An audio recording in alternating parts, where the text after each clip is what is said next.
again? Now I can hear you. Fantastic.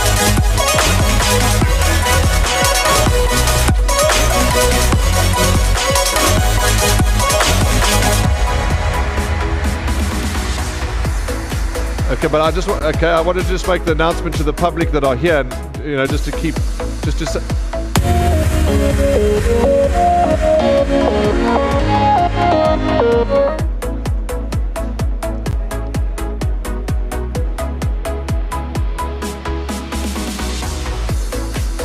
One, two. I just want to make the announcement to those that are present in the restaurant. Correct.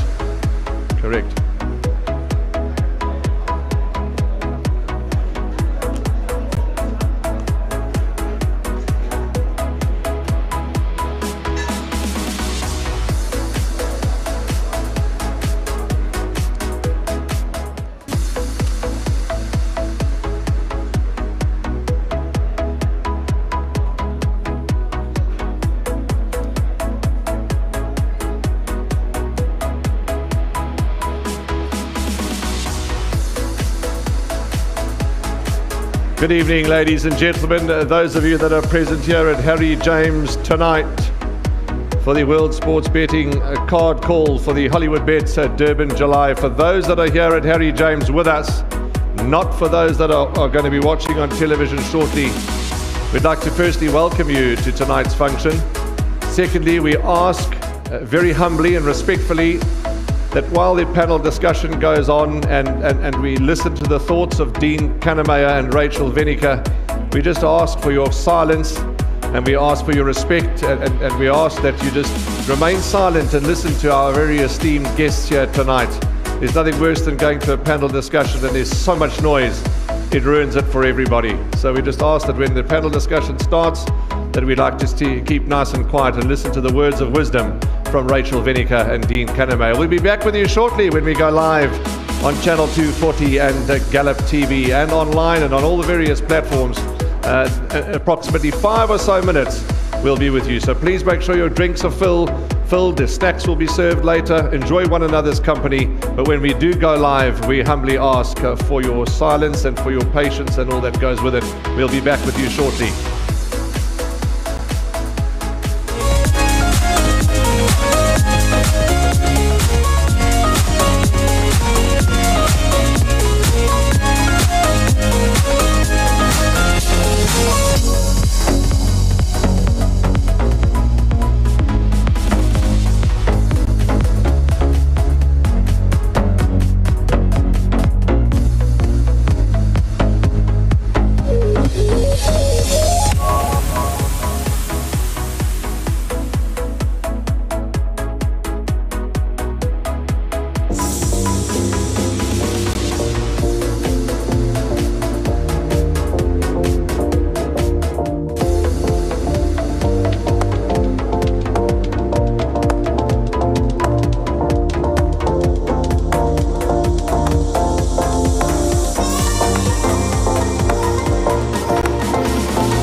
It's an absolutely glorious time to be in the province of KwaZulu-Natal, and an even better time to be in Umhlanga Rocks here at Harry James, a food and cocktail bar, where tonight's card call and panel discussion will be taking place. World Sports Betting is the host tonight, and they are with us, and it's a great pleasure to welcome everybody here tonight, and a very good evening to all the friends and family of World Sports Betting, and of course friends and family of horse racing. A very warm KwaZulu-Natal winter welcome to you all, and it is a wonderful venue, Harry James, here in Umhlanga Rocks, and we've got a panel for you, ladies and gentlemen, a panel of note. Let me introduce you and tell you who is the panel. Starting off, ladies first, as always. Gives me great pleasure to talk about Rachel Venniker, a talented rider. She's got hands of silk, has Rachel Venniker. It's her first ride in the race. We all know what happened the last time, but we're not going to focus on that. We focus on what's going to happen. She learned from the master, Michael Roberts. She's on our panel tonight. It's a great pleasure. It's a warm welcome to Rachel. Rachel, how are you? Oh, very well, thank you. Lovely to be here. Lovely. Our second guest is a gentleman who knows what it takes to win the Hollywoodbets at Durban, July. He's a gentleman of the highest order, consummate professional, trainer extraordinaire. He's won it 3 times. The family have won it more, but he personally has won it 3 times. Gives me great pleasure to welcome Dean Kannemeyer to our panel tonight. Dean, how are you? Warren, thank you. Thanks for having me on your show. Great to be here. Stephen Karam, who is the racing sponsorship manager of World Sports Betting. He's going to keep us informed with the betting and with all that goes on and just all about this wonderful race. Stephen Karam, how are you, and welcome. It's good to be here. Thank you, Warren, and thank you to our guests. Absolutely, and wonderful to have our guests with us tonight. Lots of announcements, lots of action, and you go onto the World Sports Betting platform on your phones and your computers, or however you're going to get your bets on, and you go to the Durban July full betting card. That's where you've got to go to get the boosted odds and etc. But we're going to talk about that as the evening progresses. There's tons of specials, plenty of specials on their website as well for you. Interesting tonight is that there's going to be 1,000 Rand betting voucher given away to one person per horse. Basically, if Meridius is horse number 13, well, not if, Meridius is horse number 13, once the boosted odd is announced and you're the 13th person to have a bet on Meridius at the boosted odds, you'll get 1,000 Rand into your account. If you're going to go back green with Envy, who's horse number 5, and you're the 5th person to go and strike a bet, you'll get the 1,000 Rand voucher. So it's the number to the voucher to the person, and it goes accordingly. But without any further ado, let's go to the jugular. Let's get into the nitty-gritty and talk about the field for the 5 million Rand Hollywoodbets Durban July to be run at Hollywoodbets Greyville. We're going to start from the bottom of the bookmakers' boards all the way to the top. The first horse that we are talking about is Meridius.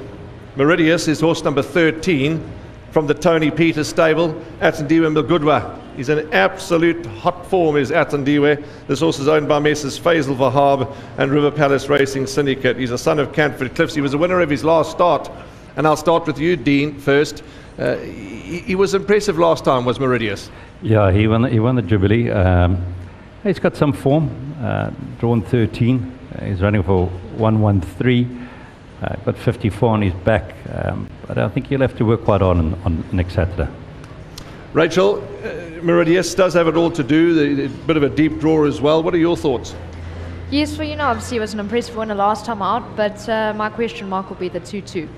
He hasn't run over further than 2,000, so I think that'll be the trick.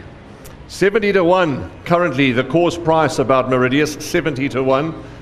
Stephen, for the next 3 minutes, what's on offer for the punters? Okay, so for the next 3 minutes, I could be offering 100 to 1. Sure. Okay, so the next 3 minutes, 100 to 1 about Meridius, who's horse number 13. If you're the 13th person, you'll get the 1,000 Rand voucher into your account.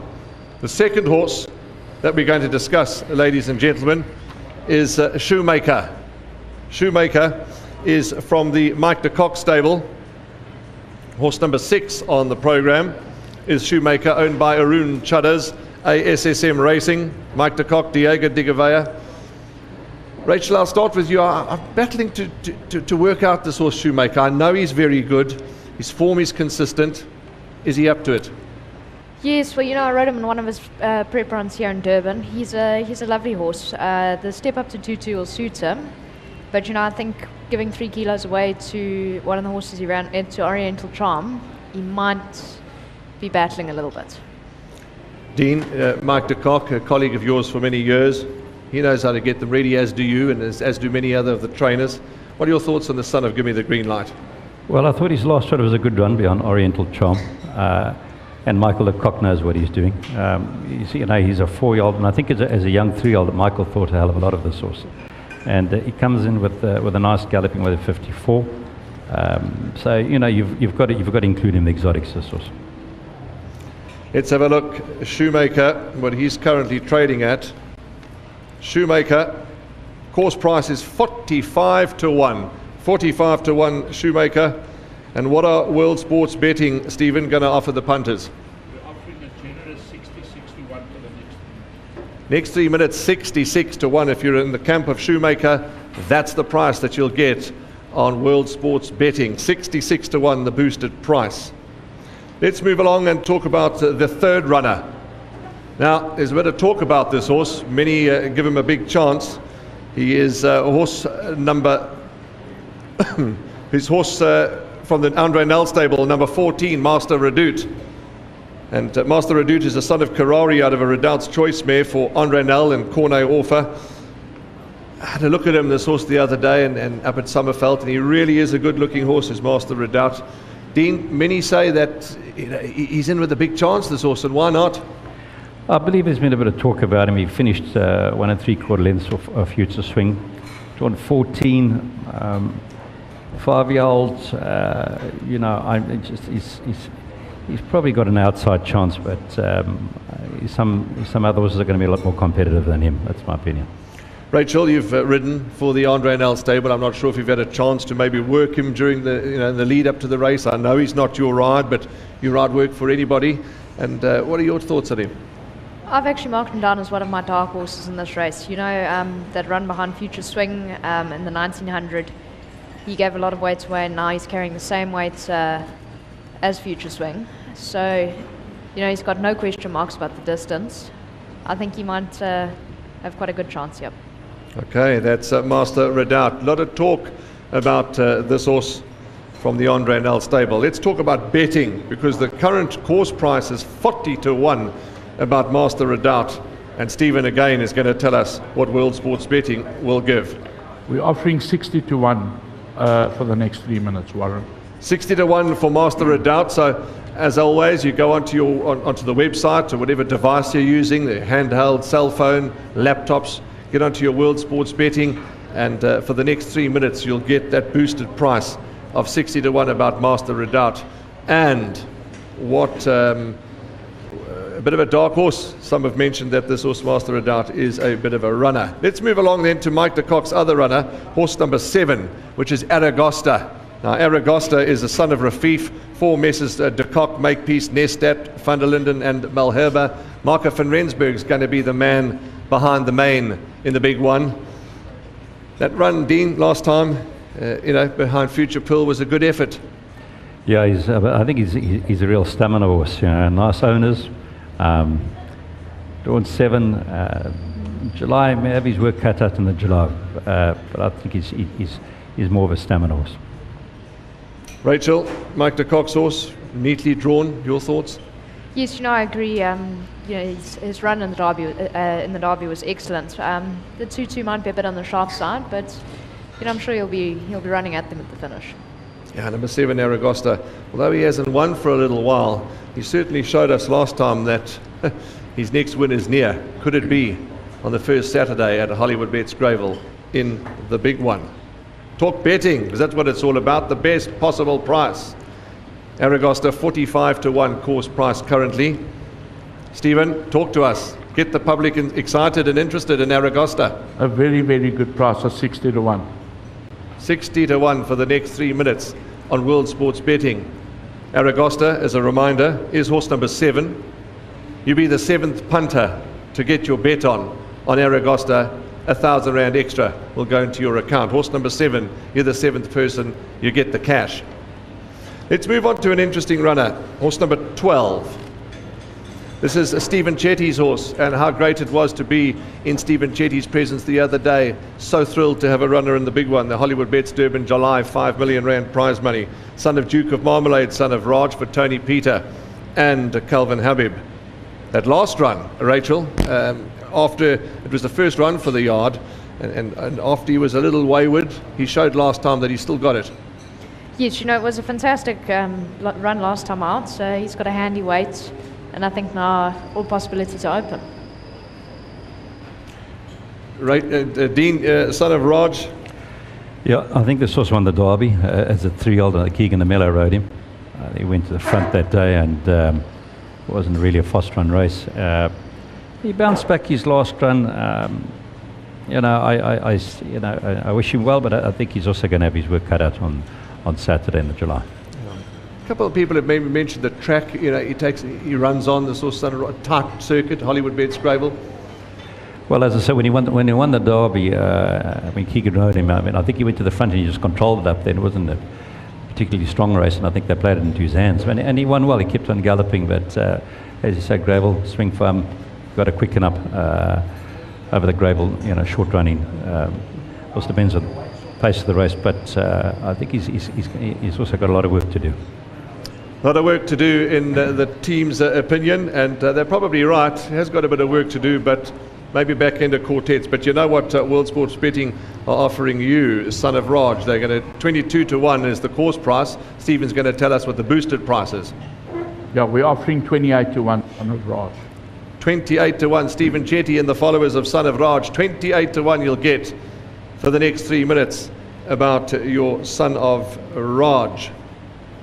Now, Gavin Larena, top quality jockey, doesn't often take light weights, not easy, diets. Let's just quickly talk about that for a second.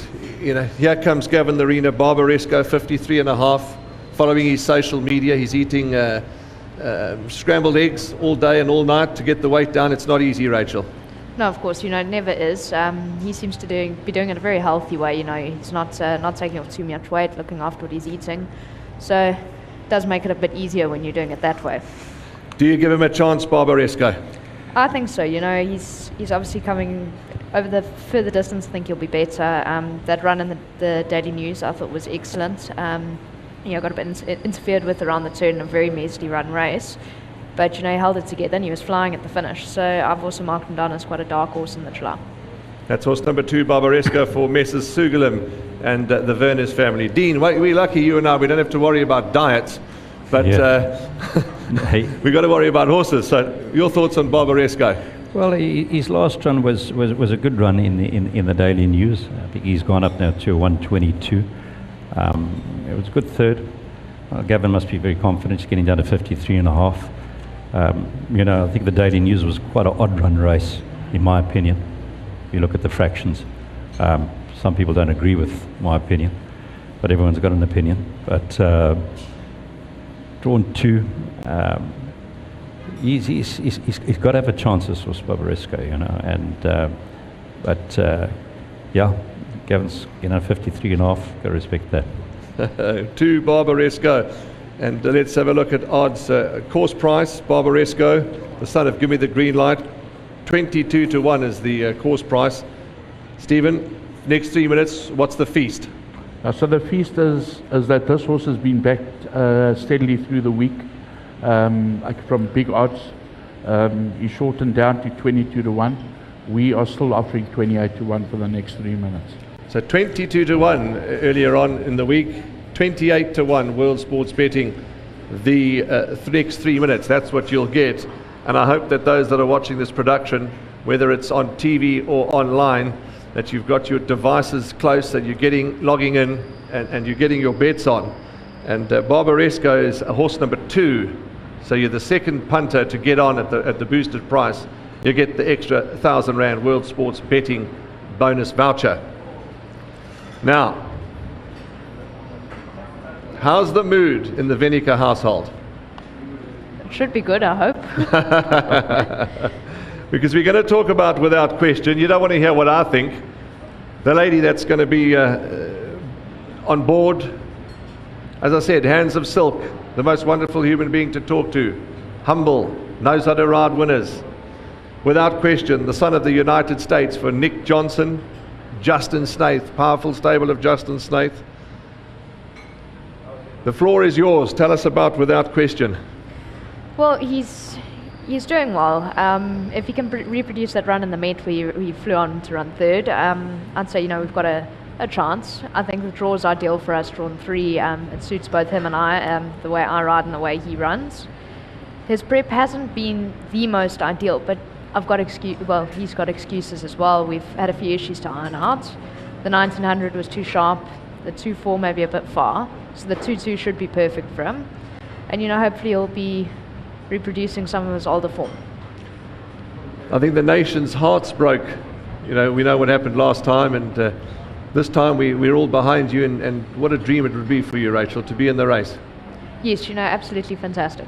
Yeah, fantastic. Dean, without question, that run in the World Sports Betting Cape Town Met behind Double Superlative was huge. Yeah, that was a tremendous run in the Met. His last run, it was in the Derby. The Derby race, he finished 4 3/4 lengths behind Future Pearl. Rachel, well, you know him better than me, and if he reproduces his Met run, then he's got to have a chance. There's a rerun on Without Question, and we're going to have a look at that rerun. And there it is. There it is, coming up the Hollywoodbets Gravel Straight. And Rachel, yeah, good effort. Yes, sure. I was happy with it. He was hanging a bit, but I think he was tiring with the extra furlong. So hopefully now with a furlong less to go, he should be all right. Okay, so that was the rerun there of Without Question. Let's talk odds. Let's talk betting. Current course odds on Without Question, 30 to 1. 30 to 1 about Rachel's ride Without Question. And Stephen, let's boost it. Let's boost the price here. So there are a couple of shrewdies on this one, I can tell you. We're offering 40 to 1. 40 to 1. 40 to 1 about Without Question. Nick Johnson, of course, is your sponsor, your personal sponsor. Must be really humbling to be able to ride for him in a race of this caliber. Yes, he gave me my first winner, so it's awesome that my first July can be for him as well. He's been a massive support. Okay, let's move along to horse number 15. This is Kalinga's horse. He's a 4-year-old colt by Versen Getterix out of a mare called Bretton Woods. This is Sean Tarry's horse, another one that's no stranger to the winner's enclosure for the Hollywoodbets Durban July. Samanga Kamala is going to ride. Knocking at the door is Cousin Casey. And just listening to the grapevine, Dean, during the lead up, and some say he'll stay, some say he won't stay, some say... Everyone's got an opinion and they're entitled to that. What's your opinion on Cousin Casey? Well, I think Cousin Casey at his very, very best is a top horse. Yes. I remember I think as a young 3-year-old, he ran a very good race in the Met, and I think Grant van Niekerk rode him, he was caught wide. Kenilworth, you run 3 wide, might as well leave a horse in the box. So at his very best, top horse. Last run, it was a good run behind David the King, over a mile. I see he's still a colt, drawn 15, 123. You've got to respect a horse like him. If he puts his whole act together, he could be a big challenger. Yeah, Cousin Casey, running well at the moment is Cousin Casey. Your thoughts? Definitely is a lovely quality top horse. This return to form, I think, is a very good thing. He was so unlucky in the drill, a little bit of interference up the straight. And I seem to think they will have ironed out whatever niggles he had. And Mr. Terry's a great trainer, so I'll be very interested to see where he runs. Absolutely, I agree with Rachel. I'm also very interested to see how Cousin Casey performs, the son of Versen Gettrix for Kalinga, and making us wait for his next win. But he's on the right road. He's on the right road to the winner's enclosure. Let's talk betting, because his course price is 20 to 1. 20 to 1, not good enough for you? Well, here's the boosted price. So a very, very generous price of 28 to 1. 28 to 1. Cousin Casey for Sean Terry, Samanga Kumalo and Kalinga Racing.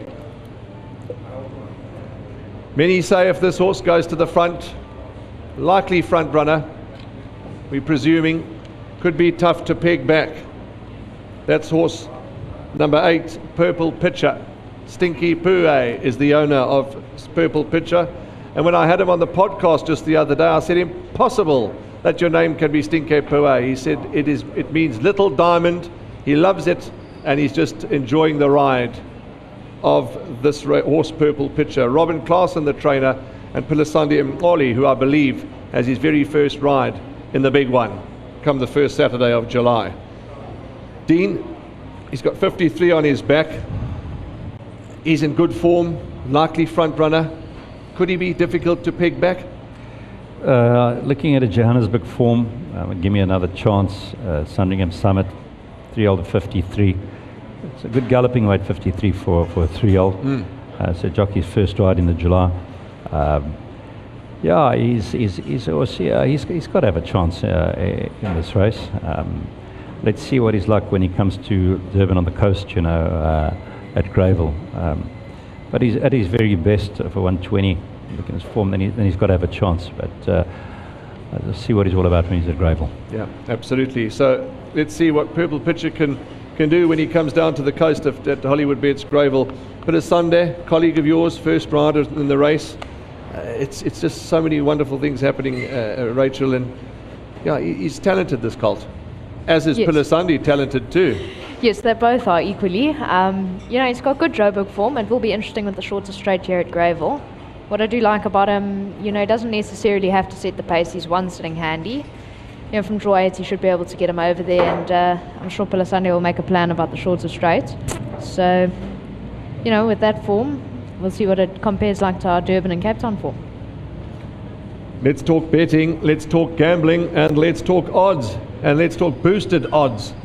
Purple Pitcher, course price, 20 to 1. 20 to 1 about Stinky Pue's horse. For those that are in the camp of Purple Pitcher, Stephen is going to tell us exactly what generous odds we can get in the next 3 minutes. So we're also offering 28 to 1 about Purple Pitcher.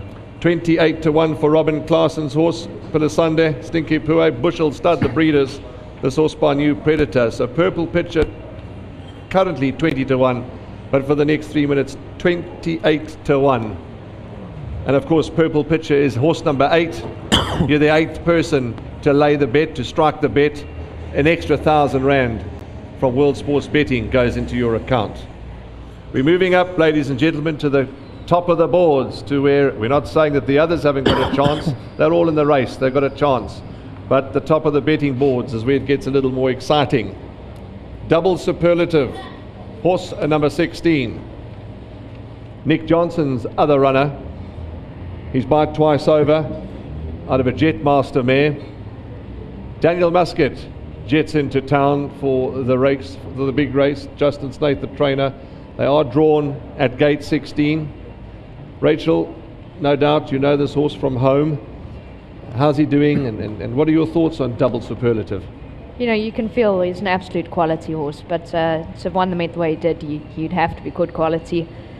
My concern would be that he's only had one run coming into this race, but you know, unfortunately I haven't thrown a leg over him since that run, but he should have tightened up. His gallop looked good to me, and you know, being a quality horse like that, the draw would be my concern. So yeah, hopefully he'll be flying like he did in the Met.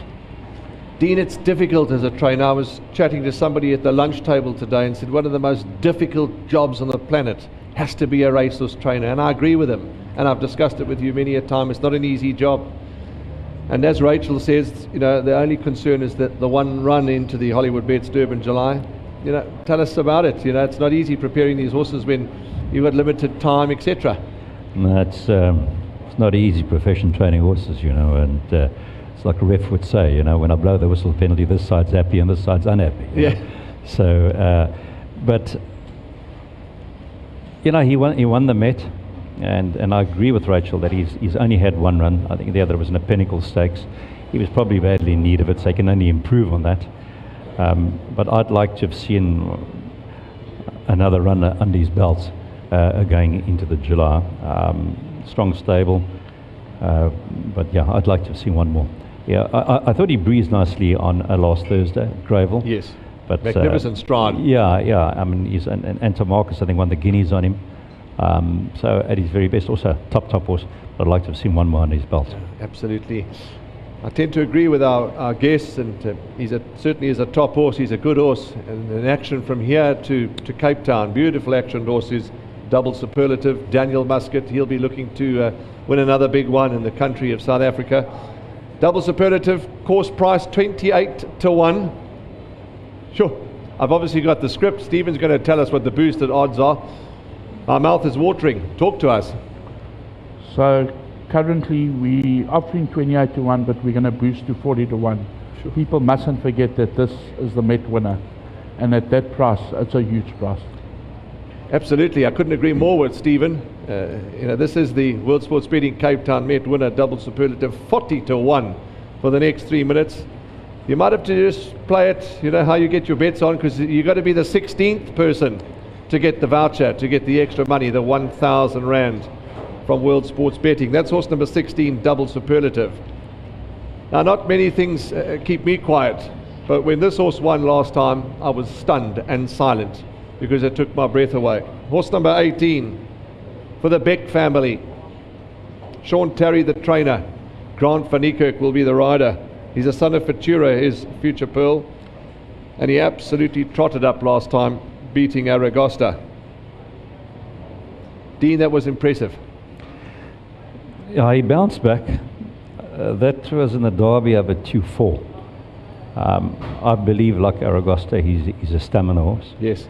I think he won the Gold Cup last year. Correct. But Sean did a great job to bounce back and win that race. July, different ballgame. But he's been a good, solid stayer. But as I said, the July's a little bit different. Yeah. But it's obviously, Sean must be happy with that comeback run. And but I'd say if it was ever further, then he'd have more of a shot. Yeah. He's obviously, the Gold Cup will probably be his aim again this year, but we still can't take away that his last run, as Dean said, to bring him back and have him win so well was good, was impressive, was encouraging. Very much so. But I think the 2-4 is more his game, yes. 2-4 plus. So being a bit on the sharp side and drawn 18 might be a little bit tough, but it'll be interesting to watch this run going into the Gold Cup, because Absolutely. I think that's exactly what they're lining him up for. Yeah, yep, absolutely. That's horse number 18, Future Pearl, from the Sean Terry stable. Course price 16 to 1. 16 to 1 the course price about Future Pearl, and the boosted price I think you'll quite fancy. Talk to us, Mr. Karam. A very at 22 to 1 is value. 22 to 1 for the next 3 minutes. Remember, ladies and gentlemen, some of the horses we've already spoken about, the 3 minutes has come and gone, but be sharp, get those bets on. 22 to 1 Future Pearl. We move on to last year's winner, horse number 9 from the stable of Brett Crawford. Cabello Matsignani will be the pilot. For Drakenstein stud Gaynor Rupert and Kevin Somerville, the team down in the Cape, they'll be up, I'm sure, to come to the warm province of KwaZulu-Natal for Winchester Mansion. He's had a handful of runs. There's a rerun, and I think let's have a look at the rerun and talk over that and show you the rerun of Winchester Mansion running to royal victory last time. And there he is, Dean, in the very familiar colours of Drakenstein stud. What are your thoughts of that performance? Yeah, a good performance. This was, he won the July last year as a 4-year-old, and he had 53.5 on his back. I think he beat what's called See It Again. So he came with the perfect weight last year. He comes to 56.5. His last 2 runs have been smart runs. Not easy to win the July 2 years in a row. Not many horses have done it. I may be leaning towards his stable companion, but you've got to respect him. Yep, you've got to respect him indeed, and I'm in Dean's camp. I am leaning a little towards a stable companion as well, but let's hear what Rachel has to say, because Winchester Mansion, 5-time winner. What are your thoughts? Yeah, I think I also agree. I lean towards the stable companion as well. He's got a handier galloping mass. But he's obviously a good quality horse. Cabela knows what he's doing now with him. So I just also think 2 years in a row for the July, it's not an easy task at all. Stephen, I know you're reading out the odds for us, but the team all of the three of us are on the camp of the Stable Companion. Out of the two Brett Crawford runners, who are you in the camp of? I would also go for Oriental Charm Winchester Mansion. Okay, now Winchester Mansion, the course price is 18 to 1. 18 to 1 is Winchester Mansion's price. The boost. So the boost is to 22 to 1, okay, which is a generous price. Because this horse did win the race last year. Yes. 22 to 1, it's been boosted, ladies and gentlemen. That's the price, 22 to 1. For the next 3 minutes, get those bets on. And Winchester Mansion, horse number 9, you know the drill by now. Try and be the 9th person to get that money. Winchester Mansion, Trippy out of a Spectrum mare. If you talk to the Victor family, if you talk to the connections of Royal Victory, Sandy and Eugenia Rundle, as well as Natasha Sturdy, and the Visa family, they're very confident, and they have every right to be. Royal Victory. There's a rerun when running third to Dave the King, and I'm going to ask Rachel to talk to us this time when we look at that rerun of Royal Victory. Rachel, there is Royal Victory in the highlighted area. Good effort. Yes, Trip far short of his best. I think it was more just a gallop for him, but he was running on top of them that last furlong, so I thought it was a very, very good run. Yeah, it certainly was. That was up at Hollywoodbets Scottsville. Good effort behind Dave the King, and you could just watch that rerun. Finding all the way home was Royal Victory, and as I say, it's good to hear the comments from the owners and from the connections about Royal Victory. They're upbeat, they're confident, and as I say, they have every right to be. We're getting to the top of the betting board, so 9 to 1 is the current price on Royal Victory. Gets pole position. Dean, before Stephen reads out the prices, there's often a debate. Some people say, well, draw one's not great in the July. Why is that? Well, I've always said I'd rather be 1 than 20. What do you think, Rachel? I fully agree. Draw one. I agree too. Yeah, but some say you get boxed in, or they crowd you out. I'll take my chances from one draw than 20. But I must say, this was. I think Nate Gotson's been very smart. He's placed this horse. It was a good run in the Pinnacle Stakes. Too sharp for him. Now he's won 2 Group 1 races, Grade 1 races in Johannesburg. So he's prepped this horse well. I thought he breezed nicely last Thursday. Horse won 2 Grade 1 races, 57 on his back. I've got great respect for this horse. I know Gravel's also, once again, a bit of a different course to Turfentine, but I've got to respect him. You can't leave this horse out. The trainer of the favourite of this year's race, he's telling you that he's got to respect Royal Victory. Take note of that for all your other bet types on the day. Royal Victory. For a KZN horse, KZN lady, KZN team, I know the owners are some based in Gauteng. What a wonderful story it would be if Royal Victory were to win. Yes, absolutely. And, Musi knows him inside out by now. And I think he'll also be able to make a plan about the shorter straights. I don't think that will make too much of a difference for him. She'll Group 1 winner. I agree with Mr. Kannemeyer. You've got to respect him. Yep, got to respect Royal Victory. Big tick next to him. 9 to 1 is what Royal Victory is trading at the moment. But Stephen Karam and World Sports Betting, ever generous, are going to offer you what price, Stephen? We're offering 12 to 1 about Victory. I can tell you that I chatted to Peter Victor about a month ago, and they are super, super confident. So 12 to 1 is a good price. Yeah, absolutely, and it's not talking out of turn. We all mingle with the racing fraternity, and to share with the public what we hear and what we like and what's on the ground is only a pleasure. It's our job to do that. And the Royal Victory family are certainly upbeat. Royal Victory, 12 to 1 for the next 3 minutes for the son of Path Fork. Now here's a horse. I'll be honest, we've all got to be man up to our convictions. He won a race, this horse, Flag Man, horse number 17, at Hollywoodbets Scottsville, beating Al Dante. And, the talk was big, and I wanted to see more from him. He's shown us more, ladies and gentlemen. He's shown us more than more, because his last run behind Green with Envy was breathtaking, was excellent. And we're going to watch that rerun. He was a winner before that, beating the Grey King. But there is Flagman in the very, very famous colours of Larry Nestat, Rion Barnard, Dave McLean and Gary Player. There's Green with Envy, the current favourite of this year's big race. And on the inside, Serena Moodley working away. Plenty of cheek to Green with Envy all the way home. That's Flagman down the inside. And of course, we know the result. Green with Envy edged out Flagman.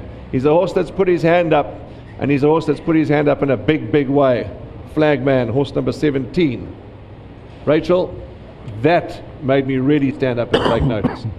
Yes, you know, he ran a terrific race, but it was sort of given to him. It was a lot easier. He was drawn to. He didn't suffer much with the interference, and you know, he's been given a massive hike in rating. I understand, you know, he had to get that, but you know, drawn 17 now, his work might be cut out for him, but he's obviously a quality horse. Yeah, he certainly is a quality horse, and Dean, you know, from a training perspective, you know, it was quite close in the finish there, and yeah. Yeah, look, it was obviously, I've got to say, it was a great run. He had the run of the race in a very odd run, Daily News, I'm repeating myself. But it was good female on, either Tiger female on. Yes. Mark of esteem, filly, so very good female on. I know Van Zyl family is very, very confident. But as Rachel was saying, you know, 17 draws, not easy. But I was impressed the way he galloped last week. Lovely mover, and he stretched beautifully the last 400 metres of the race.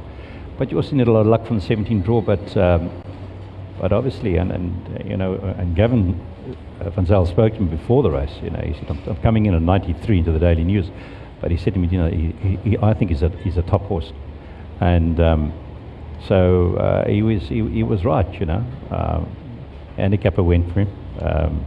Obviously, he would have gone for it, but yeah, but he needs a lot of luck from that draw. But he's also, I think it's got loads of scope, and he's improving all the time. Gone up a hell of a lot, and if he doesn't pull the July off, I don't know where Gavin's going to go, or if the Van Zyl family's going to go afterwards. Yes. But as I said, he's a horse that everything. If he puts everything together from that bad draw, he's got to be a big runner. Glad you mentioned his gallop the other day, because it really was phenomenal. And you're talking to many racing analysts and racing fundies that they're all impressed with Flagman's gallop at the course the other day. It certainly was good. Stephen, just before we read out the odds, has he impressed you, this horse Flagman, in the lead up? Certainly has. Okay, from where he comes from, where he is now, and run ahead behind Green. Although I think Green with Envy had excuses, and you'll hear from him a bit later on Green with Envy. So yes, he has impressed. Should give that to Stephen. It's not often we can't hear what Stephen says.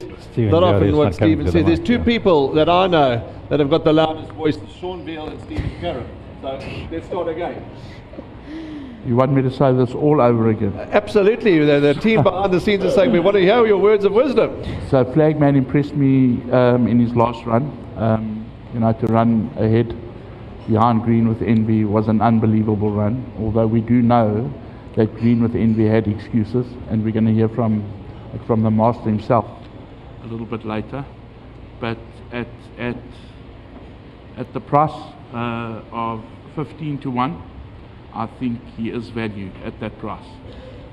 You can boost the team behind the scenes. Boost, that's what the instruction is. Flagman was 12-1, but you're going to get 15-1 for the next 3 minutes about Flagman. So if you're in his camp, Flagman, the next 3 minutes you can go on and get 15-1 about this very, very exciting son of Flying the Flag.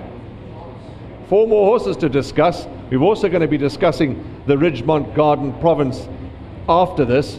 Plenty more action. We've got questions and answers to come at you, and it's just going to be a wonderful, wonderful show continuing. So let's move on from Flagman and talk about horse number 11. You've already heard from Dean, Rachel and Stephen and myself that of the two Crawford runners, we're in the camp of Oriental Charm. The Crawford family are probably watching this and saying they're all mad. Winchester Mansion's the right one. That's what makes it so beautiful. That's what makes the game so exciting. But Oriental Charm is for Greg Bortz, Leon Elman and Miss Gina Goldsmith.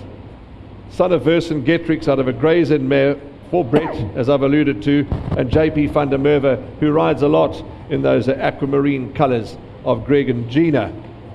Now, Oriental Charm won beating Shoemaker last time. He's putting up his hand this deep. Bit of talk about Oriental Charm. I think this is the horse to beat in the July. I think Brett Crawford's placed this horse so well. He stayed out of the handicapper's hands on not going for the daily news. You know, if you go back to Cape form, Green with Envy, you know, I beat him in the Politician Stakes. I was giving him 6 kilos. Then I met him in the Derby, and he closed that gap on. But that was in February. Now it's July, and I saw him in the ring the other day. Physically, that was as matured. So he escaped the handicapper. He's coming with a great weight, 53.5. That's the weight to carry for a young 3-year-old. And I think that this is going to be. I think this is going to be one of the horses to beat. He's a big runner. Lovely words and confident words from Dean. He believes that Oriental Charm is the horse to beat. The son of Versen-Getrix. I can't wait to hear what the boosted odds are, but we've still got to hear from Rachel, and I still want to show you. We want to show you the rerun of Oriental Charm when beating Shoemaker, because it was impressive. And let's have a look at our monitors. Rachel, talk to us. JP van der Merwe moved up, coasted up beautifully up the middle there, and he went on fluently with his effort. Yes, he really did. I see JP rides this horse quite nicely. He is quite a strong individual. He takes quite a hold. And JP manages to settle him out in front, which I think is probably the same way he'll do the July. You know, that extra furlong, he'll take a tug. But JP's got the hands for him. So I agree with Mr. Kannemeyer. With 53 on his back, you've got to take note of this horse. There we go. You've got to take note of Oriental Charm. You've heard it from our panelists. Lightweight. Obviously has a bit of a wide draw to deal with, but we'll leave it to the ever-confident JP van der Merwe, who's probably one of the most underrated riders. He knows how to boot home winners, and at the highest level too. Looking at the script, is it a printing error? This boosted odd is huge.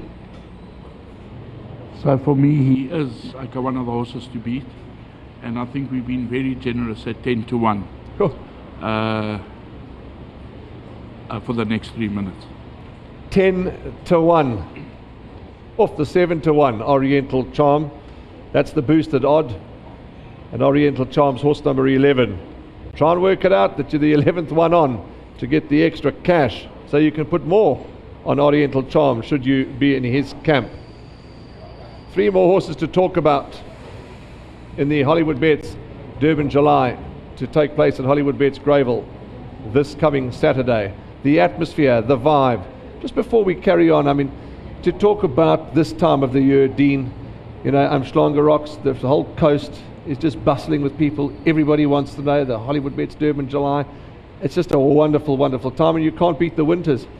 Oh no, it's absolutely. I mean, the July Handicap, I mean, it's one of the greatest, if not the greatest, racing event on South Africa's racing calendar. It's all happening, and this is a place to be. And I think we're gonna see a great meeting on Saturday. Since COVID, you know, the people coming back, and I look forward to it. And so yeah, this is the place to be. And as you know, it's a race that everybody wants to win. Yes. Breeders, jockeys, owners, trainers. So yeah, we look forward to and this whole week, the vibe, the build up to the July. It's going to be a super week building up to it. It's going to be a great race meeting. From a young age, you've been riding horses in all disciplines, and you must really want to pinch yourself at times and think to yourself, well, wow, I remember watching this race growing up, and here I am competing in it. Yes, you know, it's an incredible feeling. Even at the gallops, I was hit by it. You know, from a small kid, we used to go and have the sticky buns and go watch the gallops. And suddenly now I was prepping my own ride for the July. So it's really awesome. And, you know, the build up to this big Saturday, it's so exciting. And it's so nice. The grooms at home as well, they sing the whole week. And on July Day, in the mornings, they're excited. And it's really such a fantastic vibe here in Durban. And it's so great to see all the advertisements and everything going on and getting the thrill back into racing. The thrill back into racing, you're quite right. Let's move along then and talk about horse number 4. This is horse number 4, Future Swing. Future Swing is for Drakenstein stud, Kalinga and Mrs. Pamela Isdell, Justin Snaith, Richard Fourie. Well, we don't want to go on and on and on about what Richard Fourie's done and continues to do, but to say that we're proud of him is an understatement. He's a son of Futura, Future Swing, not Richard Fourie. And neatly drawn, beat Oriental Charm last time, Dean. You know, you make Oriental Charm one of the horses to beat. Well, he has Future Swing, he's beaten him. Yeah, you know, he's got Richard Fourie on his back. He stayed on him. As I said, he won the Gravel 1900. 4-year-old 54 on his back. So yeah, I've got to say, I've got great respect for him. And Richard's, you know, he's a great rider, nicely drawn. So yeah, he's definitely going to be one of the big runners, and also been well placed in his preparation for the July. Let's call upon the rerun, and Rachel can talk to us about what she sees. Let's have a look at the last run of Future Swing when beating Oriental Charm. Up the inside there, Rachel, and Richard Fourie strong in the saddle. Yes, you know, he's a brilliant rider, master. He's won the race before, a couple of times, I think, if I'm not mistaken. But, you know, there's a bit of a weight turnaround here with Oriental Charm, and, you know, that will make a difference over the 2-2. But good jockey, good draw, good trainer. I think it will be left up to luck now. 5-1 is the course price of Future Swing, 5-1. Generous again. The boosted odds, Stephen? A very, very generous 8-1. If you're a Richard Fourie fan and you're taking 8-1 about Future Swing, it's a big price. Not often you get Richard Fourie at 8-1. You know, you look at his rides around the country. Not often he rides 8-1 shots, 25-1 shots, long shots. So you're quite right, 8-1. Richard Fourie, good value. Big value, and I believe he could have ridden a number of horses in this race, and he opted to go with Future Swing. Yeah, so 8-1 is a big price. Good point Stephen makes, huge point. Richard Fourie, that's the one he went with, Future Swing. Take note of that. But get busy, friends, get busy. Friends of World Sports Betting, 8-1 is the boosted price on Future Swing. Now the next two runners are interesting. I say interesting, I know Rachel's not riding See It Again, we know that. But the bond that she has with this horse, the bond that she has with this trainer, the bond that she has with the trainer's family, the bond she has with the owner and the owner's family is unbelievable. The horse we're talking about is number 10, See It Again. Denied victory in the shadow of the post last year. He's just a very, very, very good horse. Talking to Michael Roberts on many occasions up at Summerveld, quietly confident, and why not? Rachel, I'll start with you, the son of Twice Over. I've had the privilege of being with you at the stables, and the bond that you have with this horse is unbelievable. Yeah, you know, he's like my child. He's such a wonderful animal, and, you know, being an entire and the temperament he's got is just phenomenal. You know, obviously being a handicapped top weight, it's not easy, but he'll need a bit of luck, and he's a brilliant horse, and to have had the privilege of swinging my leg over him, you know, he's got to be one of the most top quality horses I've ever sat on. So I can only hope he's got a bit of luck. Draw 10 should suit him well, and, you know, he's doing very well at home. That's a big talk and positive talk about See It Again. Before I get Dean's comments, those cars making all the noise, the supercars, are those the punters going to get on the right price? That's exactly what's happening. Is that so they're all in the starting stalls. They're all in the starting stalls, okay. Dean, those supercars, they make a hell of a noise, don't they? I can hear that. I hear a lot of it in Umhlanga, but anyway. Okay, the rerun. Let's talk about this. Let's watch See It Again. I'll let you talk, Rach, because, you know, there he is. They're going to put him on screen now as See It Again, the rerun. Talk to us. There he is. Yes, well, it was, to me, it was a good run. Not ideal that he came out for a run. Since a young horse, he's always looked to lug in. But he was coming at them. It was a bit short. So obviously, being the mile, he's a far better 10 furlong horse. But he was running at them. He showed he was fit as well. So that's, what more can you ask for in a prep run? Yeah, running at them he was. Running at them he certainly was. We'll see it again. Dean, he is. Yeah, he's just a magnificent individual. No, he's a top horse. In my opinion, he probably was in need of his run in the Gold Challenge. And you see a replay, he came to straight, and he was doing work all the way to the finish. So that run could only have brought him on. I mean, he hadn't run since the Met. Last year, he was a 3-year-old, beaten by a 4-year-old. What weight did he carry as a 3-year-old last year? So he was badly. I think he was badly in need of the Gold Challenge, that run. I see he was dropped. He dropped him a pound, and then he had a good blow last Thursday. And he's at his very best. He's a top horse. I think he's drawn 10 in the middle. That's fine. He's a top horse, and he puts everything together, and he straps a fit horse for next Saturday. He's going to be right there at the finish. Right there at the finish, see it again for the Johnson family.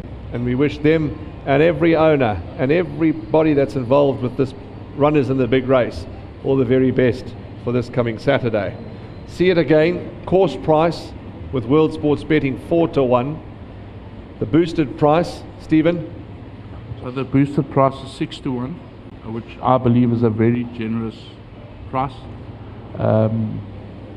He's got to be a big runner. A lot of the shrewdies again are tipping this one. At 60 kilos, it is a bit of an ask, but a good price at 6-1. Certainly, 60 kilograms, yes, is a bit of an ask, but he certainly, at 6-1, he's a runner. You saw the rerun, you saw how he was finishing his race, you've heard from the connections, he's fitting well in the lead up, massive chance. I was always taught from a young age to have a good horse, you've got to have a good tempered horse, you've got to have a horse with a good temperament. And Dean Kannemeyer, who's always so wonderful with the media, as are all the other trainers, when doing the interviews in the lead up to one of the races, he said, come along, come into the stables and have a look at this horse. He's a magnificent specimen, he's got a temperament to die for. And the horse we're talking about is obviously the Hollywoodbets Durban July favourite, Green with Envy. His trainer's here with us, I believe talking to Jahan Malherber of Form Bloodstock, that Lady Laidlaw will be coming in to South Africa for the big race. And it will be a great pleasure to welcome her. Of course, Power King. Was that the last time she was here, Dean, when Power King won? No, that's correct, yeah. That's correct. Okay, so the last time Lady Laidlaw was in town was for Power King. And let's hope her strike rate remains sort of 2 out of 2. Power King, Green with Envy. You're putting pressure on me, there are. Pardon? You're putting pressure on me. No, pressure. They say, Dean, pressure is what they put in car tyres. Yep, You're a man that's competed at the highest level. No such thing as pressure. But let's talk about him. He's by Give Me the Green Light out of a Galileo mare. Dean, many people, we've been at the races together, have said, how are you going to ride him? What's the story? You talk more. Everyone's hanging on your word, and enjoy a few minutes talking about your champion. Well, I think, riding tactics, obviously everybody, saying that, you can't be that far back. But also got a certain style of riding. Don't try and change it. But obviously you'd like to be a little closer. But I don't think because, you're drawn 5 and now you're in the July gap, that you've got to go bounce it and try and keep him handy or in midfield. He's a horse that he likes to just, he comes at the gates and he switches off completely, and he's got a hell of a turn of foot. But obviously, Craig and we would like to see him a little closer, 3/4 way back in the field. But I think he's perhaps going into this race, in my opinion, been pretty good, because I after winning the Derby, I gave him a break, and I said I'll start him off in the Guineas here. which was too sharp for him. And so I went in very softly into the guineas, and that day it was a gusting tailwind, and I didn't think it was going to be in his favour, but he still got up to beat Sandringham Summit, so that was a good performance. And then in the daily news, stop go race, he finished the race off very well. He was cut into when they left the gates. He took a bit of a knock, and the next morning it was pretty bit of an inflamed joint, so where we had cut him, was actually opened it up. And I think that's why when Craig pulled him out for a run, you see that he moved from the outside, he ran right across the course. I think he was actually running away from it. But he was only out for about 3-4 days. It was only superficial, but a bruising that hasn't affected his prep at all. So a horse that going to the July, he's a horse that I think any jockey would like to ride, that's got such a good turn of foot. We saw his gallop last week. Okay, didn't do much in the early stages of the 1400, picked it up at the 800 and came into this straight in the last 400. He just let him just stretch along and enjoy it, and I was happy with his gallop, because he's not a horse that overexerts himself, and he doesn't overexert himself back home. So the question I've got to ask, can he, I'm asking you, can he come into the July as a 3-year-old and win it at 56? Would you like to? I think he's the right horse. He's everything is. I mean, his pep runs have been great, and I'm hoping that the handicapper is right and proves me wrong. Because as you know, and I don't want to harp on that, but we thought he was a bit harsh on him, but hopefully he's right and I'm wrong. But he's got a great prep, he's got a great turn of foot, and but it's not going to be easy with that weight. Well, Dean's posing the question to us. I'd like you to answer it first. Can he win the July, etc., with the weight as a 3-year-old? What's your answer? I tipped this horse after he won the Derby. I said this will win the July handicap. As a matter of fact, I said to Dean, and that's why I asked Dean to be on the panel, because I knew that he would start favourite. I knew that he is the horse to beat. I believe anything from 9 furlong and above, I don't think there's a horse in the country that can go with this horse. He turns it on a ticky. He's just, I mean, he's simply amazing. I tipped it to Graham Hawkins in one of my interviews. I told Graham that I believe that this horse will win that day over the mile, and I believe that he'll win the July. And Graham seemed to think that the mile was too short. He showed us exactly how good he is. Yeah. So for me, he is the horse to beat, and I believe that he will win the race. That's my opinion. And you're entitled to it. Dean's asking the question, can he win 3-year-old that weight? I'm going to answer it too. Big tick. Yes is the answer from me. Now I'm going to ask you the question, but you can't say, you have to say no, because of course you want to win the race naturally. But jokes aside, and there is a rerun, we'll go and look at the rerun. Jokes aside, you've got an opinion on all the horses. What's your opinion on Green with Envy? Obviously he's a top quality horse, with a perfect trainer to set him up for this race. Mr. Kannemeyer is amazing. The only thing is, one of the first lessons I got taught is that weight stops trains. And as I saw last year with Seed again, I thought he couldn't miss either 56.5, at least he got a half a kilo less. That would be my biggest concern for him. The only thing I could think that could be a difficulty for him. That's Rachel's thoughts and Rachel's opinion. So there we go. There's the rerun again. Dean, just talk to us the closing stages. Yeah, if you see this race, what happened in the Daily News, he was going through the 800, he was way out of his ground, and a bit of a stop and go race, and Craig pulled him out going through about the 800 metre mark, and in actual fact went around them, and it was basically a sprint from the 800 to the line. But he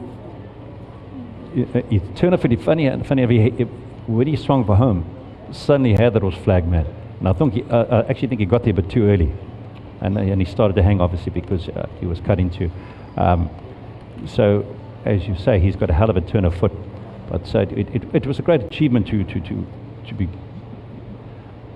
pull a horse out and go around the field through the 800 metre mile and run for 800 metres flat out like that. It's not easy.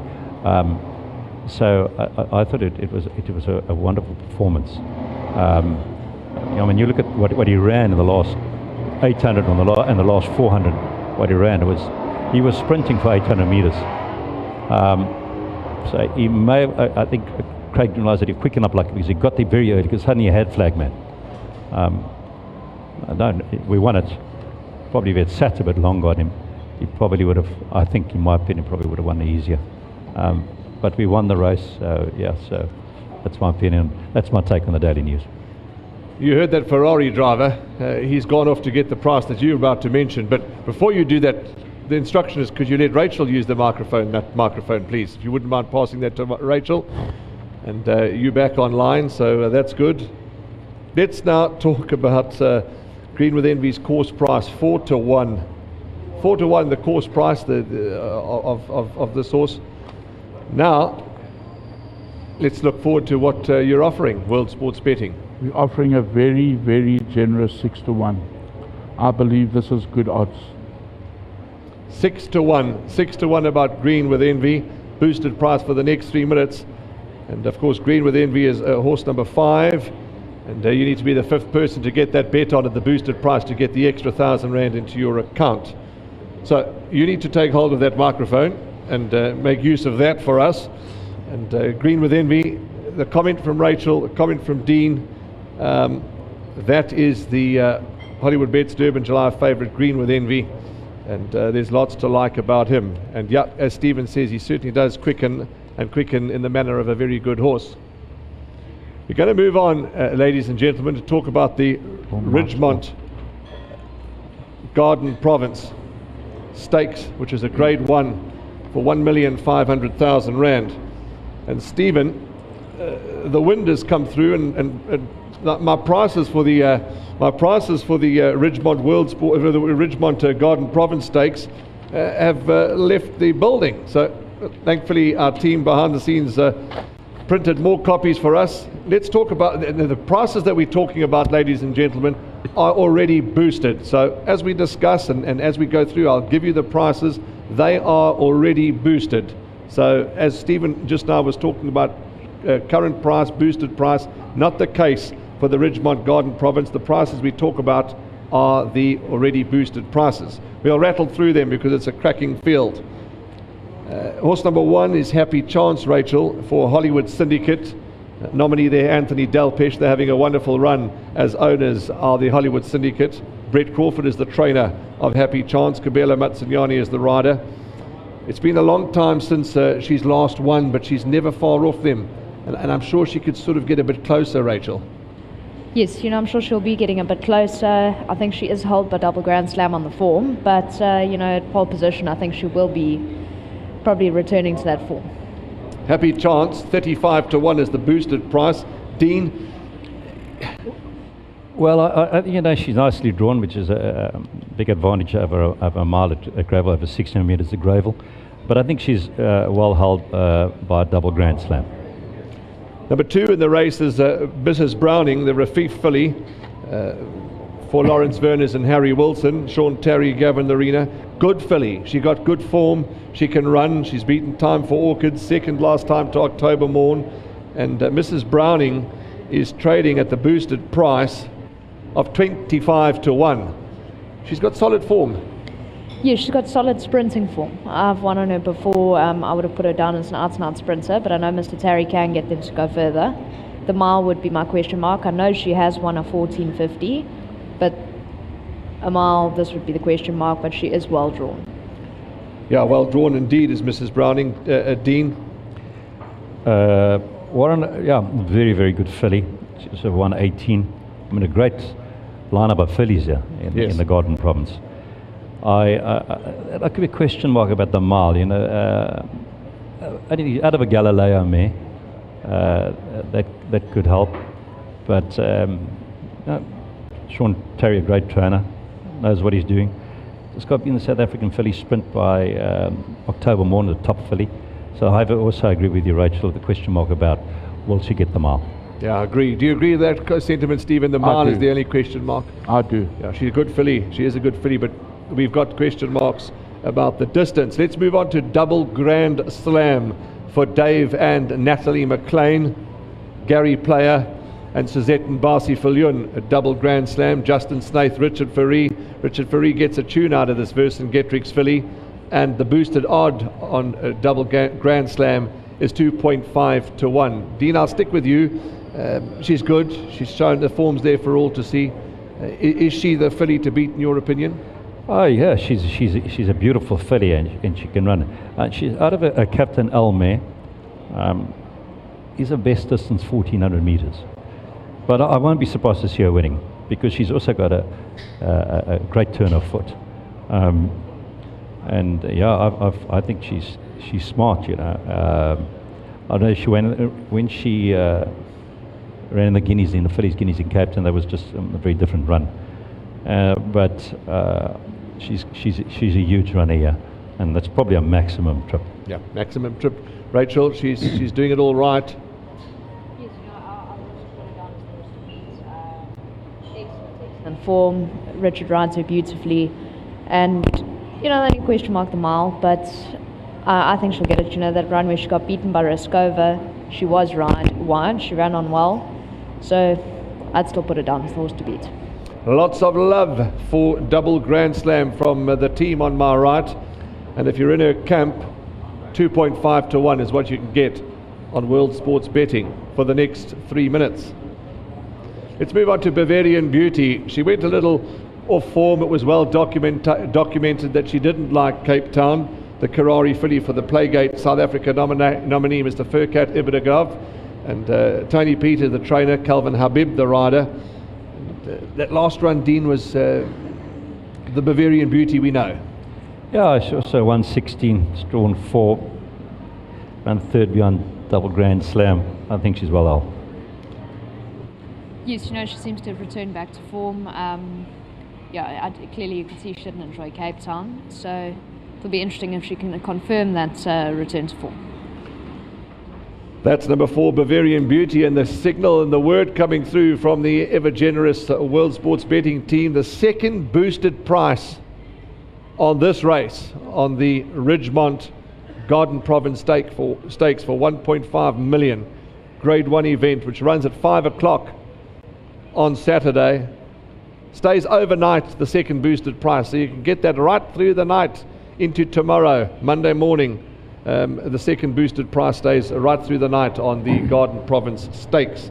Red Palace, no surprises to see Candice Bass-Robinson bring this filly up to KwaZulu-Natal for this race. They've made it no secret. She's been troublesome, but she's good. Yeah, Warren, this is a very good filly.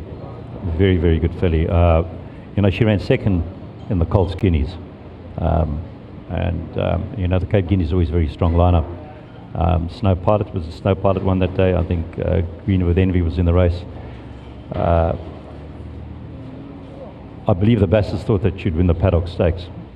And I saw her when she won one day at Durban. I mean, going through the 200 metre mark, I think Alden Mayo had her. I mean, she was basically easing up going through the 200 metre mark. And then I don't think things went ideally for them in their prep. She started playing up at the gates, but they seem to have that under control. If she's travelled well, I've got the greatest respect for this filly. She's drawn 5. I know she's only off a 108 now, but I think if she puts the whole act together, you've got to respect this filly. Yeah, you certainly have to respect Red Palace. I couldn't agree with Dean more. And Anthony Andrews, who's been getting chances and delivering time and time again. Where does she fit in your book here, Rach? Yes, you know, she is obviously a top filly. You could see that, bit temperamental. But Anthony Andrews has been riding her very nicely. I see she normally goes to the front. There is quite a lot of speed in this race. I'm not certain how that will work out for her. But I've also marked it down as a bold start, so this is one to watch out for. Red Palace. I've got glasses on. I just can't believe the price. Red Palace, 11 to 1 is the boosted price for Red Palace. 11 to 1. Owned by the Andrews family, Messrs. Bascon, Calves, Breitenbach, and of course Candice Bass-Robinson herself. drawn 5, Red Palace. Silver Sanctuary. I'm going to come to you, Stephen, because I know you quite like the Silvano filly for Drakenstein stud, Mike de Kock and JP van der Merwe. And the boosted price on Silver Sanctuary is 4.5 to 1. 4.5 to 1 Silver Sanctuary. That last win was a good win. It was a very, very good win, and this is my idea of the winner. So she loves the track and trip. I believe she'll go very, very close to winning this race. It's proven that she stays the mile, and I think she's good value at that price. Dean, do you agree with Stephen's sentiments? Are you that big on Silver Sanctuary, as is Stephen? Well, I agree. You know, she's a good filly. She's off her 116. She ran second to Beach Bomb in the Fillies Guineas in Cape Town. She's run behind Gimme Another, and we know how good she is. And then she ran second. She won last time. It was over 2,000. She's back to a mile, and she's well drawn. So I don't think it'll be a problem the mile. But she's a very, very good filly. And I think she's a big runner in a one hell of a lineup here. Yeah, it certainly is a hell of a lineup indeed, Rachel. So, you know, many that can win, but would you be surprised if she won, taking into consideration that it is a cracking lineup? No, of course. You know, I don't think I'd be surprised if any of these horses won. It's a very hot race. You know, I was concerned a little bit that I might be on the sharp side for her, but you know, she's won a mile. She's run second in both the Guineas. So I wouldn't be surprised in the slightest if she won. Number 7 is Asia Pambili. Hollywood Syndicate, what a winter filly, out of a mare called Cast a Spell. Duncan Howells, the trainer. Rachel Venniker, Rachel Hands of Silk Venniker is my nickname for her. And I just want Rachel to spend 45 seconds, not that we want to dwell on the past, but to explain to the racing public, you know, things can go wrong. And sadly, things went wrong last time. Talk to us about it. Yes, they went quite horrifically wrong last time out. You know, she won the poinsettia so well with me. I thought she was going to be just a question of pulling the trigger in the SA Fillies sprint. But unfortunately, no, she just, as she came out the gate, her front feet disappeared out from under. And, you know, I've watched the replay hundreds of times. There's nothing either of us could have done. And unfortunately, she went down so quickly, I had no chance of staying on her. And fortunately, that was our chances dashed. So we'll be trying to make amends in the Garden Province. I know she hasn't got a problem with the miles, so it'll be very, very interesting. Obviously, the draw will be a little bit tricky for us, but that's my problem, not hers, because I know that she is a good filly. Yeah, good filly she is, Asia Pambili. They started off with Sean Terry, I think, and went down to the Van Zales, and has come back to Duncan Howells. And she's, Dean, she's shown that she's got ability, this daughter of What a Winter. Yeah, sure. She's won 2 over 600 meters a mile. What a Winter horses I don't really stay on. I think probably they're more sprinter milers. Rachel, you've said it all. Double Grand Slam, beat her quite comfortably over 1,400 meters. But I hope all goes well for you. Okay, let's see what odds we've got for Asia Pambili. 28 to 1 is the boosted odd. 28 to 1 if you're in the camp of Asia Pambili. Not for the next 3 minutes, right through the night. Horse number 8 is Humdinger, the International Racing Club. Your nominee there is Joe D'Amata. He's also races under the Glistian banner, and Mike de Kock is the partner of Humdinger for Pierre Stradum. Rachel, a mare that just so deserves a big one. She's there, she's thereabouts, she's gutsy, and she just doesn't get her nose in front. Yeah, Sham, she definitely deserves a big one. You can't fault her form, always thereabouts. So one of the days, you know, it's got to come right, and she'll put her head down where it matters. Dean, what a mare this is. Yeah, she's a genuine filly. I mean, a good run last time, a very good run of a 1,400 behind Double Grand Slam. She also ran behind Roller Aussie, who's a very smart horse, and you know, also you can see a rating of 116. If you're riding her, yeah, she's reproduces her last run. She's also got to be a threat. That is horse number 8, Humdinger. Let's move along, and 3 more runners left in this race to talk about. The 9 horse is Hold My Hand from the stable of Glenn Cotson. Samanga Brinkomolo will be the man behind the mane. And this gold standard filly, Drakenstein stud, is the owner. Second close up to Silver Sanctuary. Now, Stephen, you like Silver Sanctuary. This filly nearly lowered her colours last time out. So my only problem with this horse is that this horse is a 114 carrying 60, where Silver Sanctuary is a 116 carrying 59. But she's got to have a chance. She's a very, very nice filly. But I prefer the stable companion to her. Okay, that's number 9, Hold My Hand. Dean, your thoughts? I agree with Stephen.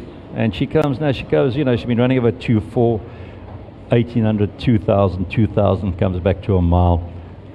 She may have her work cut out. Stephen, I agree with you. Yes, to me the distance would be the trick. 10 furlongs now dropping down to the mile. I definitely prefer the stable companion. Well, let's talk about the stable companion. That is, are they starting to eat their supper without us? That's a bit of a concern, isn't it? Well, then let's talk about the stable companion, Raskova. Raskova is a filly by a Lancaster bomber out of a Western winter mare called Netsuki. I think Michael Roberts may have trained Netsuki, owned by Mrs. Young, but I could be wrong. And this is for Sandy and Eugenia Rundle. You train for them, Dean. They have a lot of horses with a lot of different trainers. And they've got a good one here. She beat Double Grand Slam. There's that rivalry, Double Grand Slam, Raskova. How do you see her performing here today, on Saturday? She's a top filly. They meet again, as you say, Double Grand Slam. She won the Guineas. She went to the front that day, if I remember correctly. And that was a galing wind, that tailwind, if I remember correctly. It was a strong wind, which was in her favour. No, she's 119. She's doing 11 out of 10 out of 11, so to say. Craig can try and get over. He takes it to the front from the draw. It's not going to be easy, but she's. I've got to give the great respect to her for 119. So I think her Double Grand Slam. It'll be great to see them meet again next Saturday. But she's a good filly. Okay, and the last one to talk about is, let's just give you those odds, of course. Raskova 5.5 to 1. Obviously, you go onto your website, you'll see all those odds will be there for you, but Raskova 5.5 to 1. Double Grand Slam, we said 2.5. Asia Pambili 28. Celtic Rumours is owned by the Undertakers Syndicate. The nominee there, Gary Harvett, the Verson Getrix filly for Sean Terry, Grant van Niekerk. This is my lurker, not for the win position, Stephen, but for quartets and trifectas, because she's got ability. She has got ability, but she's rated 106, carrying the 60. I believe that Raskova is the best weighted in the race. Yes. So, in my opinion, she has got a quartet chance. Yes. But I don't think she can win it. I agree with you. I don't think she can win. But to run third, fourth back into quartets, I wouldn't be shocked at all. What are your thoughts on Celtic Rumours? Yes, also agreed. You can see she's got a bit of ability there. Obviously from draw 11, Grant's going to have to ride quite a clever race. But, I wouldn't be surprised at all if she's right there in the finish. Dean? She ran fourth in the Y Stakes beyond Sandringham Summit. But I think she's also going to, I agree, Stephen, for 106, drawn 11 out of 11. It's hard. Not going to be easy, and unless she's far better than 106. But what I see here, she's also it's not going to be easy for her. Just to repeat, ladies and gentlemen, Double Grand Slams, the odds, boosted odds, 2.5, 2.5 to 1 about Double Grand Slam for the connections, and of course Justin Snaith, good filly. It's going to be a great race. Some say it's a match race between Double Grand Slam and Raskova, but I don't know if it's as easy as that. But 2.5 to 1 World Sports Betting on Double Grand Slam. We've come to the end of the two races that we're discussing tonight, but there's a bit more to come for you.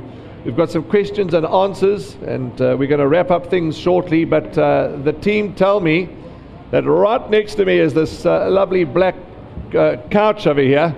And there are a few members of the public that want to come and ask us a few questions. And they're going to join us shortly, and we'll hand them the microphone and they'll throw some questions at us. So we look forward to that while the team set that up. And just a few announcements. Of course, you know that betting opens early. Betting's opened already. Plenty specials on World Sports Betting. And World Sports Betting, plenty specials. Just go online and you'll be able to see all those different specials. We're asking you, Stephen, please go and call a few of our friends, World Sports Betting friends. The team said go up and bring them in, and let's get some questions and answers. There's a Sean Hanna in the crowd. There's a Zorro Lahut in the crowd.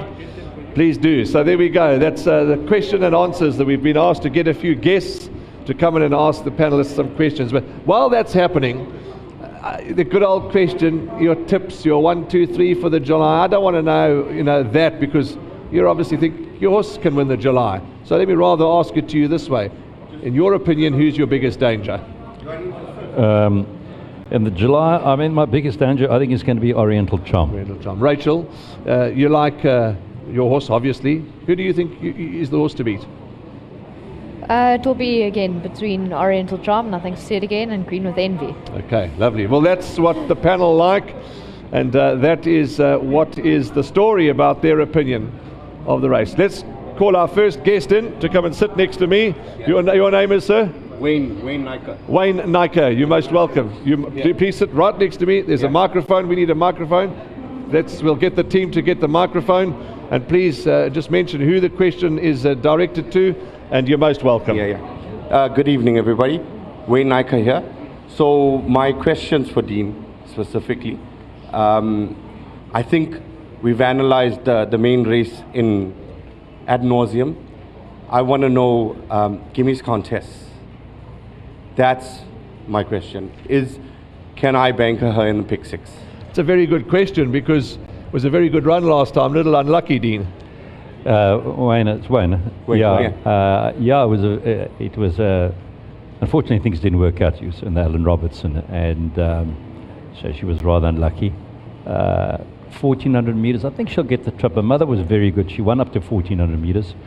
I think there's a little more competitive than Alan Robertson. There's some nice young fillies there. But if you look at her last run and she gets the 1400 trip, she's got to be a huge runner. I think she's got a touch of class. Thank you, Dean. Lovely. Much appreciated. Wayne, thank you for your time, and all the very best to you. And as I say to all the punters and to all the owners, your support of horse racing is greatly appreciated. Thank you. Thank you so much. Thank you. We've got a few more guests coming through to ask questions, and please come through. Don't be scared. When the people have to talk behind the microphone, they get very nervous.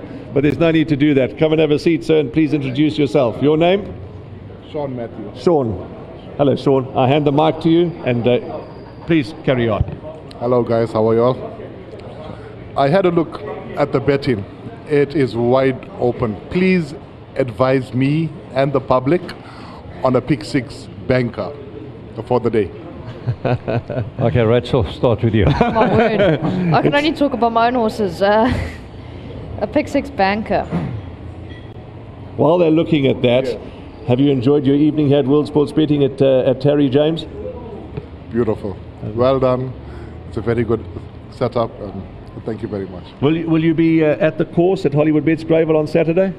Most definitely. Wonderful, wonderful, wonderful. You've got the team studying, which is great, and which is good, because it's such a competitive card. And bankers, do you often, when you structure your bets, I mean, do you have to have a banker, or do you sometimes, go without a banker? Always with the banker. On a big day. I think last year, a banker Miss Geriatrics. Yes. Yeah. How was that victory yesterday from her? Brilliant. Absolutely. Brilliant. So I am looking for a banker with about 4 fields. There we go. Banker with 4 fields. Are the team ready? Have you? I am. You ready? Talk to us, Stephen. Let's give the gentlemen our bankers. So in the 5th race, Dean's horse, I believe, was hell of unlucky last time. I cannot take him away from the winner because she is good. Yeah. But I believe that Dean's horse was very, very unlucky, and I think that this is the banker on the day. Dean? Well, I must say, she's come through that run very well.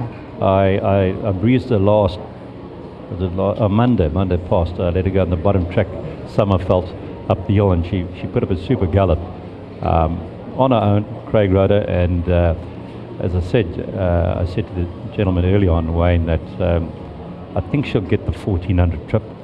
I'd probably even be more confident if it was over 1200, but she's doing well. And you know, on July Day, these races are always rough, especially those 2-year-old races. They can be pretty rough. But if everything goes her way and she's in a comfortable position, I think she's got to be a huge runner. And if everything goes her way, she's as I said earlier on, I think she's quite a smart filly, and I hope guys can get off a good start with that. It's good enough for me. It's good enough for me. Rach? Thank you. I can't make it more no interesting banker. because that's Rachel, my no choice banker. too. That's good enough. There's no banker in her opinion. There's no banker. Well, I'm just, if I look at my own run, I mean, of my other runners, I've got a few on the day, but they're in tough competitive races. And other than, Green with Envy in July, and, horses like Master Figo, first time I'm trying him over 2,200 meters. He comes in 52 on his back, or 52 and a half, nicely drawn. I know he's a big jump, but I think he's improving horse. Ponte Pietre, if I can get him to relax and switch off in the running of a race. I mean, the other day, only got beat 2 lengths. If we can get this horse to just drop the bit and get his mind right, locking his jaw, he's a good runner, and I think he'll stay out of a Galileo mare. So don't leave him. Also, Teflon Man, don't leave him out. Don't leave him out. So that's I my. assume if you catch the pick 6 this year, it's going to pay bombs. Yeah, no, absolutely. All the best to you, and thank you for your support of racing, and lovely to have you here this evening. Much appreciated. Okay, question and answers. Lovely. We're getting a constant flow of guests. Please introduce yourself. And Des Naidu. Des, welcome, Des. I have a very controversial question. First for Rachel. Rachel, I watched. Mark a little closer to there. I watched a lot of Julys. I watched Rabaya. When Keret Schechter rode it, then they put Robbie Frat. You know what happened. Tell me, see it again. If you rode it, would it have made a difference in last year's July? Really, that's very controversial. I can't say. Who knows? That's racing. It's happened now. I can't change it. But maybe he would have won race. Maybe he would have run better. I can't answer it. Because, horses, they like certain people. You work the horse all the time. You rode the horse. Well, you work it in gallops. Would it have made a difference? Interesting. It's an interesting question. It's a very interesting question. It is hard to answer because it's a hard question to answer. I think it would have made a difference. Because you'll take it as a compliment. I think you would have won the July last year, and I don't know why Mr. Michael Roberts didn't give you the ride again, because I think you would have won the July this year with the horse. Oh, maybe I'll just have to win it on the second choice. Who doesn't know the horse? You gallop the horse day in, day out. You work the horse every day. It's like I really think it's a hard question to answer. Let me answer that. Thank you to Des for that opinion and that question. It is a hard question to answer, and Rachel will take it as a compliment. And hard to say, would it have made a difference? And Dean, it's not easy. If you'd done this, if you'd done that. But thank you for your compliment to Rachel, because she is a very good rider. Absolutely. Dean, just give me one horse for the day. He's given us. Give me his Countess. Give me his Countess and Teflon Man. Well, I hope it's the July. And he wants to win the July. He hopes it's the July. Well done. Thank you, Dad. All the best. Right, who's next to come and chat to us? But a lovely compliment to Rachel. Hard question to answer. But if you don't know this man, in Gauteng, they don't start the race meeting. Dean, they call the general manager of the course, says, "Is Zorro here?" And he says, "Present." Then they'll say, "Saddle up, we can go." Zorro, lovely to have you in KwaZulu-Natal. Thank you very much. I just want to say thank you, Stephen, for having us all here. It's been very nice here. Thank you, brother, for inviting us all here. It's been power. And thank you, Warren, also, brother. It was powerful, very nice places. And then I want to ask you, Dean. Dean, what's your 1, 2, 3 for the Durban July? Zora, I'm going to, obviously, I'm going to Green with Envy first. I'm going to go with my horse, you know. I got to say, you know. But I do believe Oriental Charm is going to be a huge danger because he comes in with 53, as I discussed earlier on, and Bagman's overcome the. Okay, I'm going to go with I'm going with 1 Royal Victory to be right there. 90s horse. Thank you. Yeah, Thank you. that's it. And then I just want to ask Yes. Rachel something. Please, Rachel, what's your 1, 2, 3 for the July? So we've got, just to let everybody know, Dean's 1, 2, 3, Green with Envy, Oriental Charm, and Royal Victory. And Rachel's going to give us her prediction of first, second, and third. I'll go Oriental Charm, Green with Envy. See it again. And the 4th horse as well, myself. Yes, absolutely. And you'll be thrilled to upset the whole apple cart. Yeah. You'll be happy, of course, Yvette. Thank you, Zara. Thank you very much. And we're out of time, I believe. Oh, is there another episode? We can talk all night. Let's come through, sir. Absolutely, absolutely. My apologies. Please come and have a seat and introduce yourself. Your first name. Leslie Logan. Leslie Logan. Lovely to have Leslie with us. Okay, Dean, this one's for you. You're not at liberty to really answer it, but can you share the instructions for the day with Green with Envy? You know, Craig is a stable jockey. He knows the horse very well. You know, it's like when you employ someone, don't tell him how to do the job. Otherwise, you've picked the wrong guy. You've chosen the wrong guy. But serious side of it, you know, Craig himself, he knows horse well. He's got a hell of a turn of foot. He obviously would like to be a little closer. As I said early on, he'd probably like to be about 3/4 way back. It's also going to be depending on the pace up front. And it also depends how the horse comes out the gate and what happens in that first furlong or first 400 metres of the race, 300 metres of the race. Sure, we'd all like to see him a little closer, but we're definitely not going to be rushing him. And change our tactics, because that's one of the worst things. I trained a very good horse many years ago, a horse called Free My Heart. And Andrew Fortune rode him, Carl Newsis rode him. And Carl used to say quite scary to ride in the early stage of the race, because he wouldn't pick it up in the early stage of the race. You had to leave him there, and then you'd turn it on. You know, when he beat Jetmaster at Clearwood in the Gold Challenge, came from stone last. And hopefully you're not going to be lost, you know, coming up the hill before we swing for home. But that's my jockey. I've got all the confidence in him, and he's going to be under no pressure. He'll just be where he's comfortable. But he has got the turn of foot, so don't start panicking. Thank you. And share your best bet for the day. Well, we discussed my runners. We discussed the filly, Gimmy's Countess. If she gets the 14 trip, I think she will.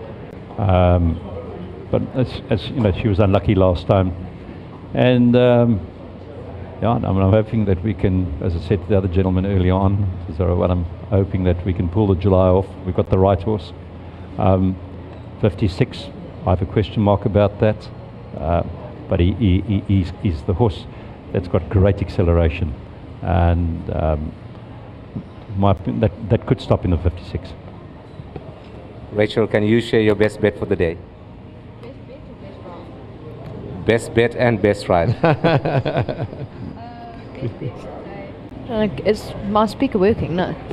I'd say Gimmy's Countess, Mr. Kannemeyer's runner. And then on the day, I've got I'd say my 2 best rides, the first and second race. Vian's Queen for Finzale. They're both handicaps, and Good Traveller ran a shorted second the other day. Thank you. Thank you, Leslie. Thank you very much. Lovely to have you here. And we're going to go through and enjoy some lovely food and drink and one another's company here at Harry James. And just one or two thank yous before we wrap up and before we wish you well. Harry James, this magnificent venue in Umhlanga Rocks, and as I said, Umhlanga Rocks in particular comes alive at this time of the year. The fashionistas, the food findies, the racing lovers, they all flock to the coast where the sardines are aplenty. And Harry James, if you can't get to Hollywoodbets Gravel on Saturday for the big day, well, Harry James here in Umhlanga Rocks will be open. They're having a Hollywoodbets Durban July vibe party here. There will be places to place your bet. There will be everything here at Harry James. So book and phone and make a booking. And that's all done. And that's all done in conjunction with us. Yes. So it's our machines in here. Okay. So it's all around World Sports. It's all around, absolutely. World Sports Betting have had their panel discussion here tonight. They're having the day here on Saturday. They'll have their betting operators here. You'll be able to get a bet on with World Sports Betting here at Harry James's. Well, all that's left is for me to wish you all well. Dean, I'll get to you, Stephen, in a moment. But Dean, thank you for your time, for being here with us. Gentleman, as I introduced you earlier on, a gentleman of the highest order, top trainer, and we wish you and your family and Tracy, who's here tonight as well, and Lady Laidlaw, we look forward to chatting with her when she's here during the week, and Jahan, of course, her bloodstock manager, good friend of yours, and the whole team around Kannemeyer Racing. We really genuinely wish you all the best. Thank you very much, Warren. Yeah, we look forward to it, and it's great to be on your show. And Stephen, thanks for inviting me, World Sports Betting. But have a great show here tonight. I hope there's given some information, more information, informed the punters and the public out there. I hope they enjoyed the show, and we look forward to a great day's racing. But thanks a lot, guys. Great to be Dean, on. And Rachel, to you and your family and everybody that's related to you. I know that you make your mum and dad so proud. You make Michael Roberts so proud. You make South Africa proud. First female rider to ride in the Hollywoodbets Durban July. Is that right? Well, that's a stat that absolutely, first or last, nobody can take that stat away from you. And all the best and a safe ride and just great riding. And we really wish you all the best for the big day. Lovely, thank you so much. And I'll continue to do the best I can. Try to keep everyone proud. And thank you so much for having me here tonight. Stephen Karam, the man behind the scenes here. Well, not tonight, he wasn't behind the scenes. He was in front with us, which is fantastic. He's not a man that likes the camera, but he certainly did a sterling job. But on behalf of the World Sports Betting team, your passion, your love, your zest for the game, for the industry, right across the country is well received, and a lot of hard work has gone into this. To you and your family, back many winners, and all the best to you, and well done, and thank you for tonight's function.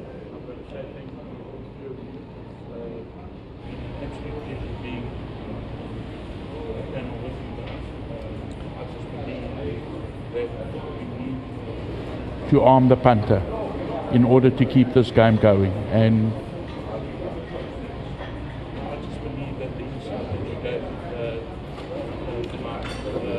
hang on, Stephen, we just need you to use this again. Please pass that to Stephen. Okay, so first of all, as you know, I hate the camera, and Warren keeps on giving me the mic. So guys, thank you so much for being on the panel with us. I just believe, as a racing man, that we need to arm the punter with as much information as we can, and I believe that the two of you did exactly that tonight. And I thank you guys very, very much. Thank you. Thank you, Stephen. Thank you. And absolutely, and to the entire team at World Sports Betting, to the entire team here at Harry James, it's been an absolute pleasure. The evening will continue. If you're in the vicinity, Harry James over the weekend, that's the place to be. But try and get to Hollywoodbets Gravel, Saturday the 6th of July, Africa's greatest horse racing event. Hollywoodbets Gravel, that's where the action will take place. Stay safe, stay well, punt well. And to each and every one of you racing lovers, thank you for your continued support, and we will do our very best to strive to get the game to thrive. But all that's left for me now is to wish you farewell, punt well, and let's get ready to ride the wave.